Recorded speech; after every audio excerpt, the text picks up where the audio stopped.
Welcome to Public Domain Video Theater presented by the great detectives of old-time radio. From Boise, Idaho, this is your host, Adam Graham. If you have a comment, email it to me, box13@greatdetectives.net. Well, today we have another episode of U.S. Marshal for you. This one is Season 1, Episode 25. The original air date is January 15th, 1959, and the title is Fence.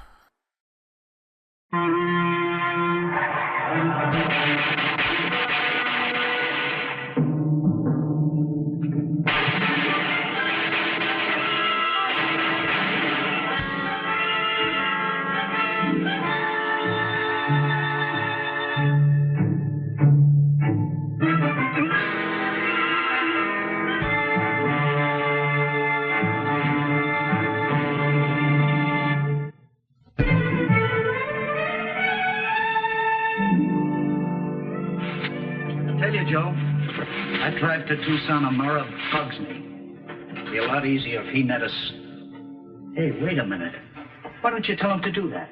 You don't tell Newton North anything. We do all the work, and he just sits back and collects. Yeah? Ready on your call to Tucson. Go ahead, please. Hello, Mr. North? I thought you ought to know we're winding up our deal here tomorrow. The entire collection? All $140,000 worth. Then, barring accidents, you should be in Tucson late tomorrow. Well, I'll wait for you here at my office. With money. And be sure we've got reservations on that midnight plane to Mexico City. Right. Hey, Joe. Huh? I still think he ought to meet us. Oh, shut up. What are we going to use tomorrow? The gas pen. Here, check it.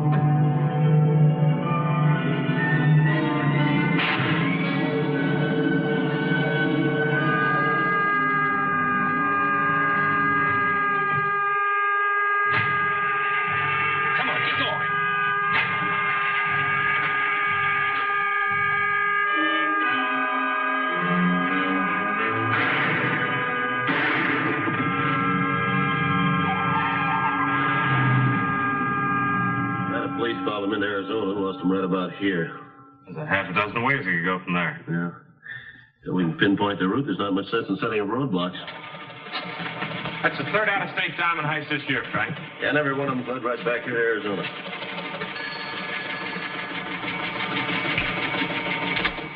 Diamond salesman, victim, gas pen.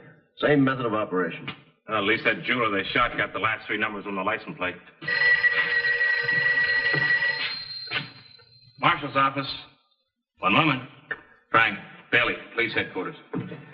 Yes, Lieutenant? I have to disagree with you. 3 robberies in a row makes it more than a coincidence. Marshal's office. No, I still think the brains behind these diamond robberies is operating right here in Arizona. How long ago? Give me the location. Right. Oh, we'll have to take him alive and make him talk. Otherwise, we'll never find out. Frank? Hold it, Lieutenant. Sheriff's car is chasing a black sedan on Route 11. What about the license? It fits. Did you get that, Lieutenant? All right, set up roadblocks. Let's go.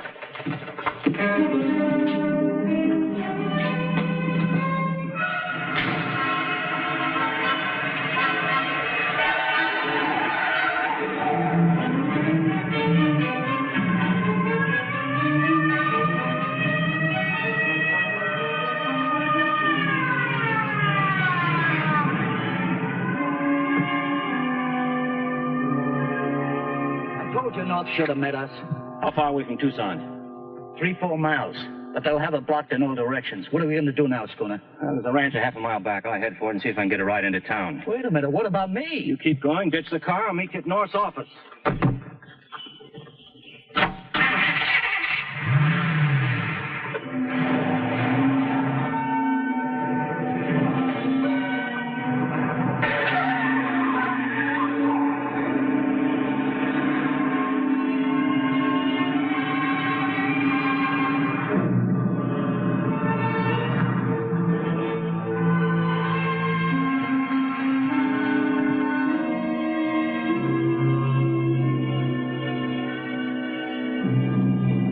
Morgan to Control. Any more news on that black sedan? Control to Morgan.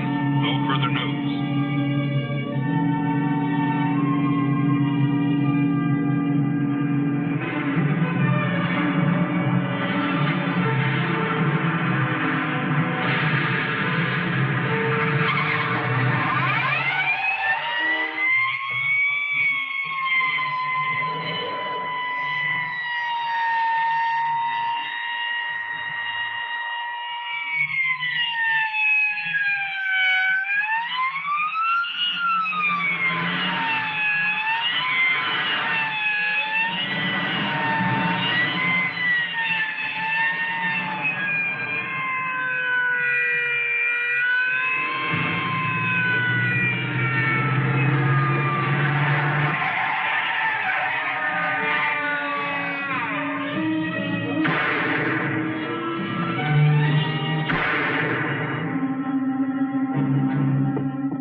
Who's in this with you? Who's in this with you? Schooner. He's taken the diamonds. He's taken... Go on.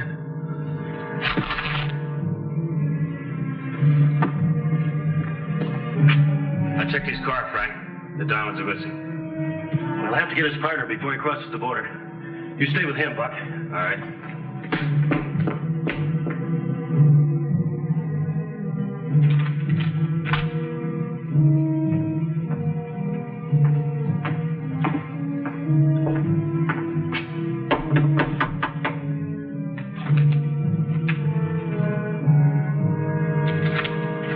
Where is it? Schooner.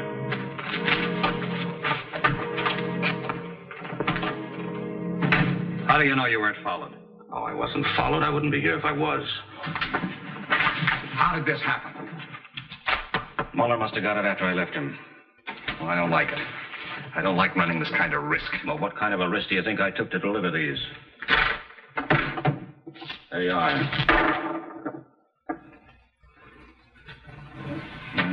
They're beautiful. Now, you can spend the rest of your life admiring them. Just pay me off. The city's alive with cops. How are you going to get away? Well, you're the brains. You tell me. I don't know. Well, start thinking while you get my money. Now, open that safe. Come on.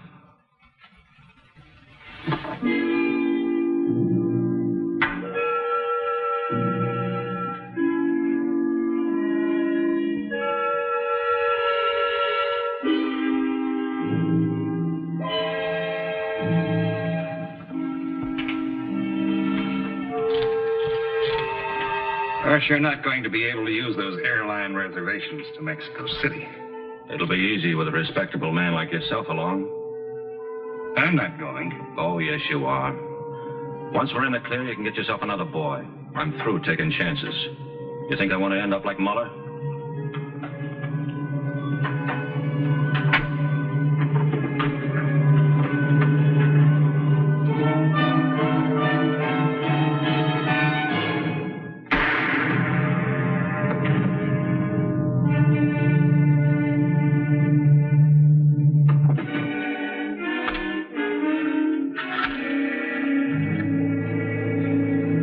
Give me the police.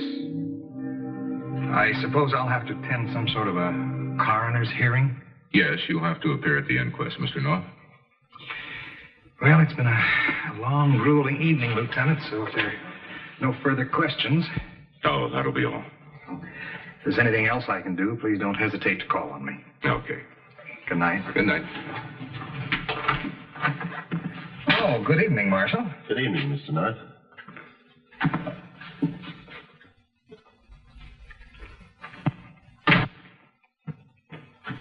Are you satisfied with the story? Told me the same story as when I called you from his office. I know, but I've been thinking about it. I'm not satisfied with any part of it. Oh, now, wait a minute, Frank.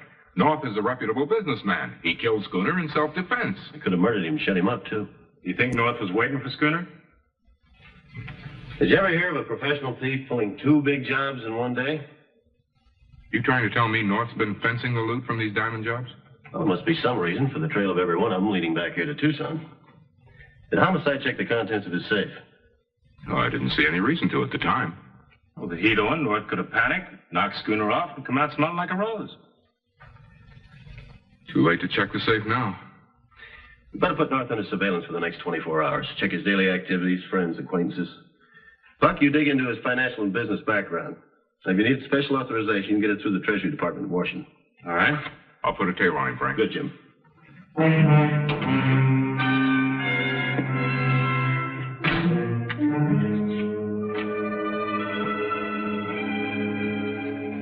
Coroner's jury clears Newton North.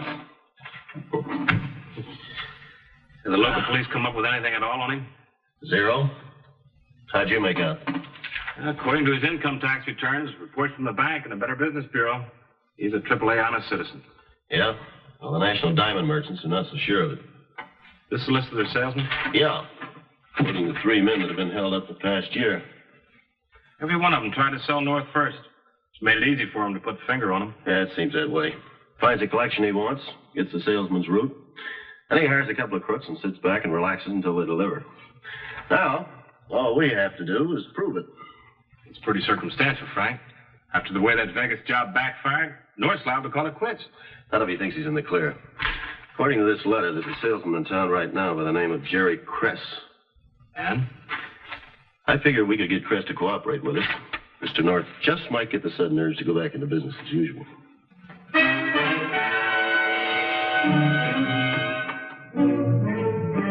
to tell the truth, Marshal, I didn't even intend to call on Newton North this trip. But I'd be willing to help if you think it'll do any good. Well, we appreciate that, Mr. Kress. Maybe you could show him something special. Yeah, I've got a new shipment here from Amsterdam. 250,000 of the finest blue whites west of the Mississippi. Well, if that doesn't work, nothing will. Yeah, it'd be funny if you decided to buy the whole lot. Not if we can get them for nothing. Oh, by the way, I'll have to show them to him this afternoon. I'm leaving for Los Angeles this evening. Oh, yes, this card you gave me. Now, can I reach you at this Los Angeles address? All next week. Good luck, Mr. Kress. You're the one who's going to need it. Thank you. I'll get in touch with you soon. Get me Newton North at capital 70359. I know that tailing North has led us into a blind alley up till now, Lieutenant. If I were in his shoes, I wouldn't make a move even if I had a pass to the Kimberly diamond mines. 5 will get you 10 after seeing Kress's collection. North will figure that's exactly what he does have. I hope you're right. Will do, Frank. Right.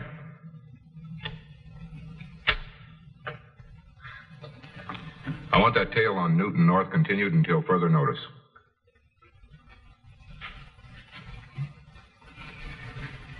Well, Tony, have you thought it over? Yep. The answer's no. No, it's not like you to change your mind after coming here all the way from Los Angeles. I think your luck ran out with that Vegas job. Oh, so that's what's worrying you, huh? Well, you can forget about it. Yeah, the way you're forgetting Schooner and Mud. Oh, Tony, you and Vic Muto are in a different league. That's right. And we'll do all right without you. Ah, but you'll do much better with me. I'll level with you, Tony. This next one's my last job. There's enough in it for us all to retire. No dice. Well, you and Vic can cut up 100 G's. If you're conning me, North. There's a salesman by the name of Jerry Kress with $250,000 worth of diamonds waiting for you in Los Angeles. How do you know? He showed them to me day before yesterday. Magnificent stones. All right, North, we'll go along. But you tried double-crossing me the way you did Schooner. And this is going to be your last job for sure. Shall we get some lunch?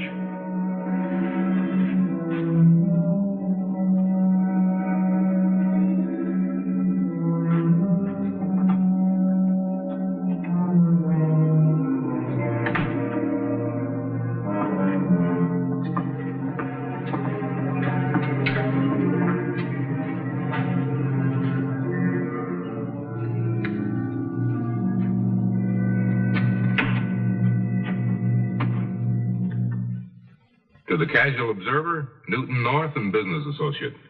Thank you, Pete. Now, in this case, the business associate has to have a record a mile long. Tony Davis, isn't it? Bingo.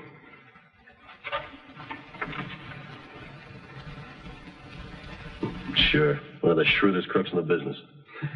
How often have Davis and North met? Several times. Davis living alone in town?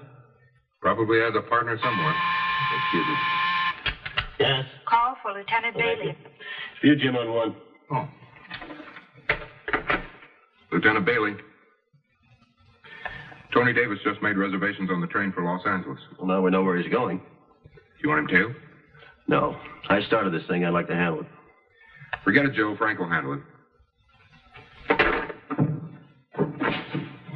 Yes, Marshal. Yes, give me a reservation on the first plane into Los Angeles.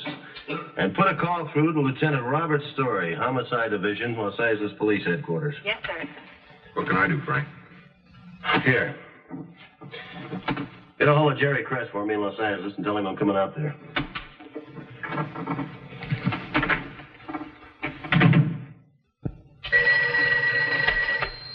Yes? Hello, Bob. It's Frank Morgan in Tucson. Say, I'm going to need your cooperation on a diamond robbery. Yeah, I'll clear it through the U.S. Marshal's office in Los Angeles. Well, the robbery hasn't happened yet, but it's going to. Yeah? Well, you could start off by running a make on a Tony Davis. Yeah.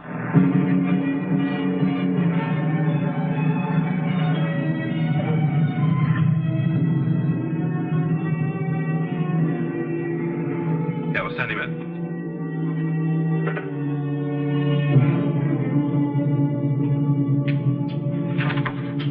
Hello, Frank. Bob, it's good to see you. Nice to see you again. It's a long time since we worked together. Sure has. Look, maybe if you fill me in with all the details, I can be a little more help, huh? Did you run a make on this Tony Davis? Yeah, our records showed he works with a partner. It's Vic Muto. Lives here in Los Angeles. Vic Muto. It's a new one on me. Got a line on him? Well, our boys are working on it. I got a couple of men are waiting to tail Davis as soon as he gets off the train at Union Depot. Suppose he gets off in Alhambra. No strain. I got a couple of boys working there. That's the way we do things in the big city. What worries me is how you going to nab him. Did you ever set a bear trap, Lieutenant? Bear trap? That's the way we do things in the country.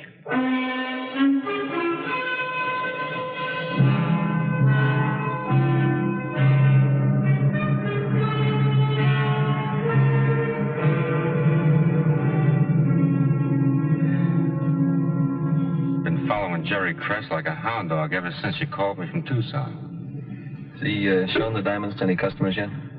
Has his first appointment tomorrow in there. Who is? A jeweler named Phil Meltzer. You, in case the setup?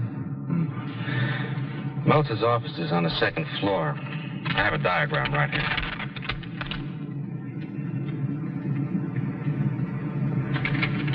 Yeah, that's good.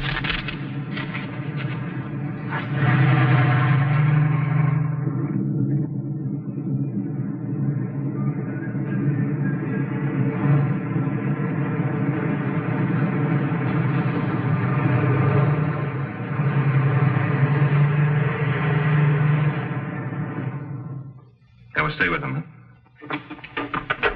Looks like you're off to the races, Frank. Davis's partner, Vic Muto, picked him up in Alhambra, drove out to Beverly Hills, and then to a hotel in Hollywood.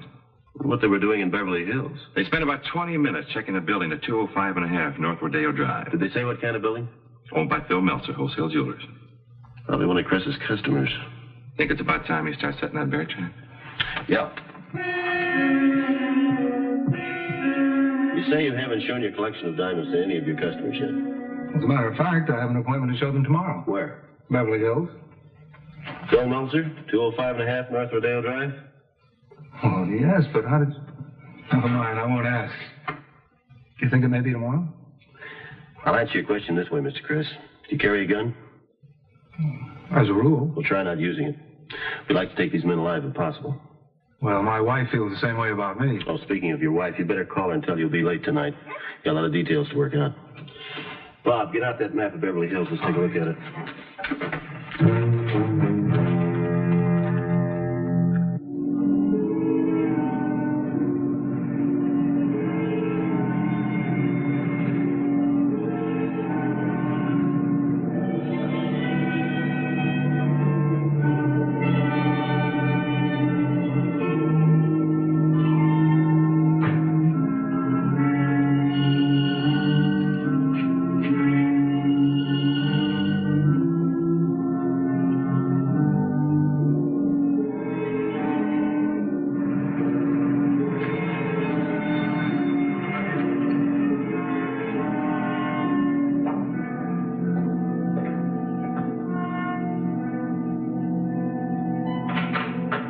Something's gone wrong. We know they were right on Cress's tail ever since he took the diamonds out of the bank vault this morning.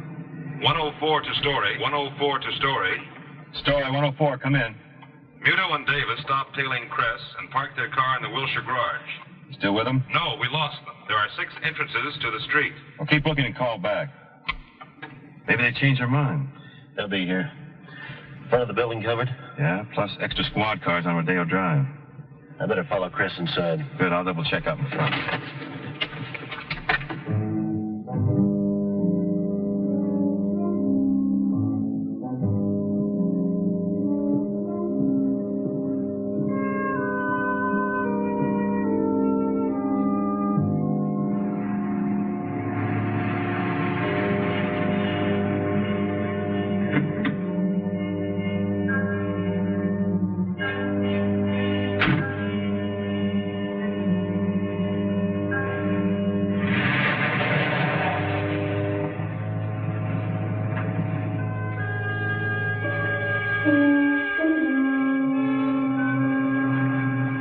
Still think it was crazy to use a cab instead of our own car.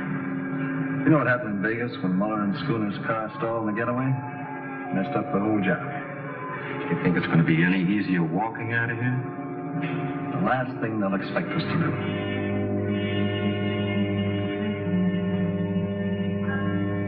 Chris is liable to be in there an hour. We'll wait.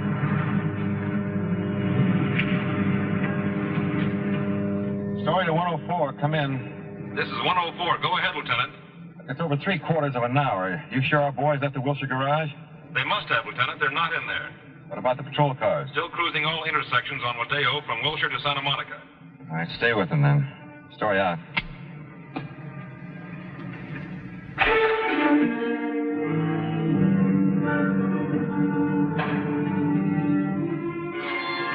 We'll get them downstairs.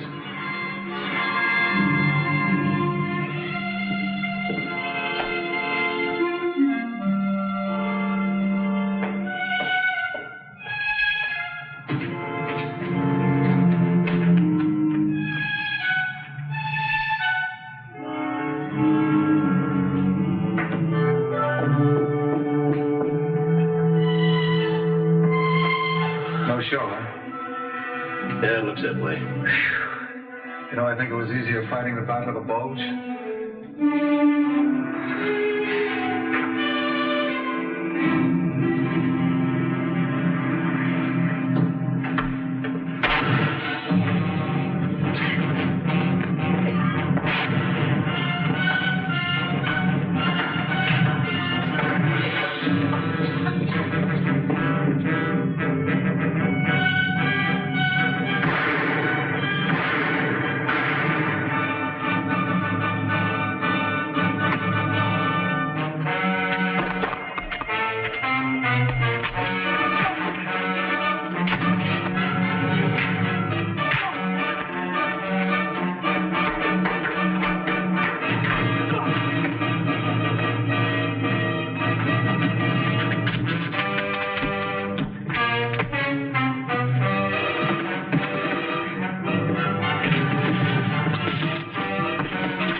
All right, come on, take us downtown and skip this over with. You're going to have a longer ride than that, Davis.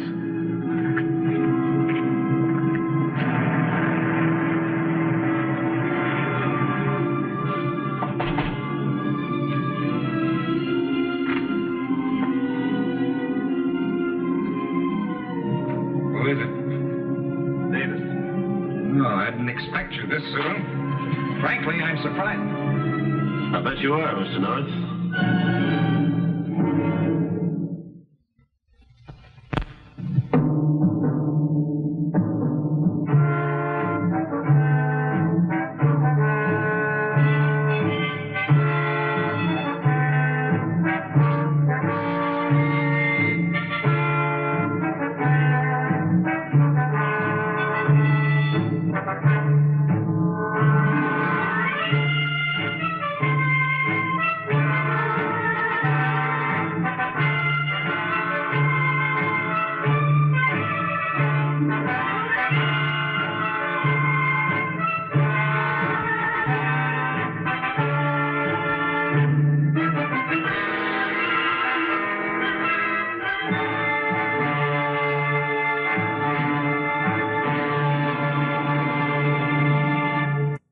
Welcome back.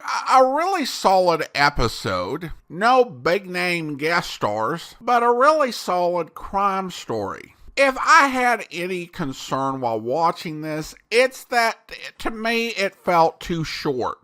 This episode illustrates why crime TV dramas tended to move to 1 hour lengths. A story like this could easily work, and with more twists and turns and with more time to work with in a series like Hawaii Five-0. But still, this was enjoyable, and we got to see a Frank Morgan fistfight. And watching Frank Morgan really does make me hope that all nominees for U.S. Marshal are asked about their proficiency with fisticuffs at their Senate confirmation hearings. Next month, we'll have only one video theater, but it will be a movie that I think you're going to enjoy. But that will do it for today.